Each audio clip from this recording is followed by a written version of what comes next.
Speaking of a guy who has a lot of dirt on him, this is El Chapo. Now, El Chapo is a very interesting case study, in my personal opinion, because you have a guy, Sinaloa cartel, one of the most famous cartels there is, really, even with him currently incarcerated in Juarez, Mexico. But you have a situation with El Chapo. He goes to Juarez, Mexico with his faction, and they commit a massive gang war out there. The reports I saw, they said the highest rated death rate was 2010, where they had 3,000 people murdered by the hands of El Chapo, his warring faction, or just in general. Now, like I said, not all those are contributed to the cartel, but many, many, many, many of those are, and also in your gun-free zone. Also, not all of those were committed by firearms, but many of them were.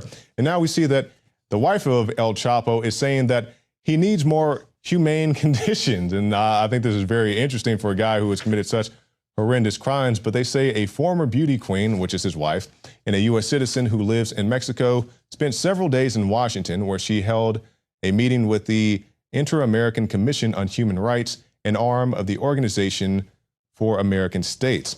They say Mexican authorities, citing security concerns, have moved Guzman, that's El Chapo's real name, to a prison in Juarez, Mexico, near the border.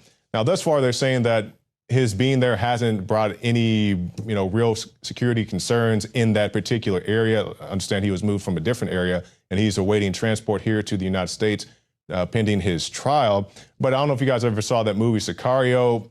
Granted, it is a fictional movie, and I understand that, but many of the things portrayed in there where they were killing journalists, hanging them from the rafters, having shootouts in the street, that stuff really happens. Now, you could say it was glamorized, sensationalized for the movie, but once again, when you look back at 2010, you see that they murdered 3,000 people there in that city. I don't think they had to sensationalize it too much. And quite honestly, I think the world's a little better off with El Chapo behind bars. But at the same time, you have to understand El Chapo is a guy who is being supported, funded, armed by, among others, the United States government. We've seen the reports, the CBS News reports saying that when they went to his bunker, his lair, whatever it was, they found rifles that he had received from Operation Fast and Furious, where they were running guns into Mexico with the notion that they were going to track these guns, and when they find them at, crime scenes, they would arrest the bad guy who had them. I said, that makes absolutely no sense at all. So you're just going to let this guy run wild with the AK-47 or the AR-15 or whatever it is you're trying to demonize this week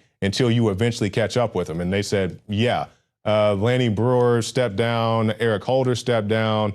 Thus far as I know, no big people went to jail over that scandal. Like the two I just mentioned, they're able to walk away on their own terms. They wouldn't started a private practice with Breuer. I'm not sure what Holder is doing, but he's not in jail. We know that for a bare minimum.